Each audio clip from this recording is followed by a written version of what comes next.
Hi, it's the fifth Sunday of Ordinary Time, and we're still in this very cold weather.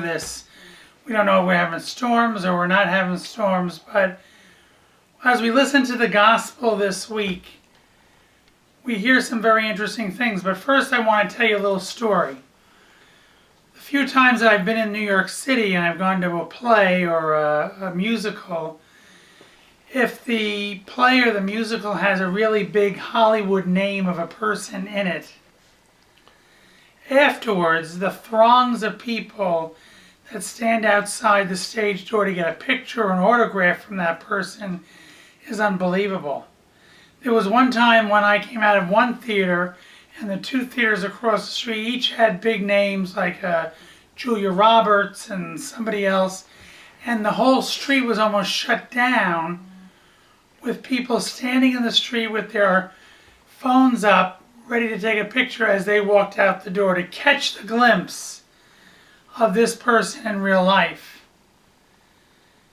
And those are the people that we look for today, right? Sports figures, movie stars, people that have a lot of money, and yet a lot of times their lives are really no example or lives of virtue that we should be following, because they seem to have just as many problems, if not more, because of all their fame and their fortune. Today's gospel really helps us focus on what are we looking for, because that's what Peter says to Jesus. He says, hey, everybody's looking for you. Where are you going? Jesus was making a great impact on healing people and exorcising demons and getting people's lives turned around and getting their hearts on fire. Yet Jesus kept moving on, because Jesus never wanted to bring attention to himself. He never wanted it to be just about him, even though it was about him. You can't separate his ministry from who he is. You can't separate him from God. But he wanted to keep going, so he said, because this was only a taste of what he had in store for us. It's one thing to be able to heal people and to expel demons and do all kinds of miracles on that level, but Jesus wanted to give us the miracle of salvation, the good news of his word.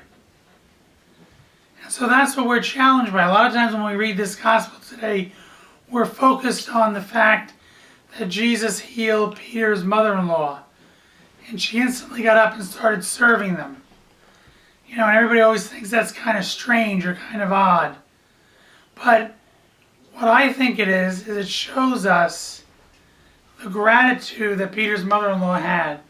And part of her nature, when you come to my house or you go to somebody's house, the nature is, here, I want to serve you, I want to give you something, I want to, and that was the way I think Peter's mother-in-law was able to do for Jesus. So my friends, that is what we have to take with us each week from Mass, so that we understand the direction that we're going in. The person who we should be looking for every day in every person. It's a challenge, but we can do it. I want to remind you that March 14th is our St. Patrick's Day dinner dance. Put a table together, either of 8 or 10 people, or come by yourself and we'll give you a table with maybe some new people you've never met before. And then we are also getting ready for our St. Francis Closet again. That's coming up, and of course Ash Wednesday, which we'll talk more about next week.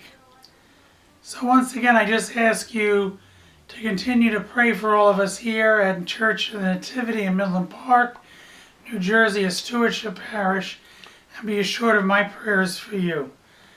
God bless you.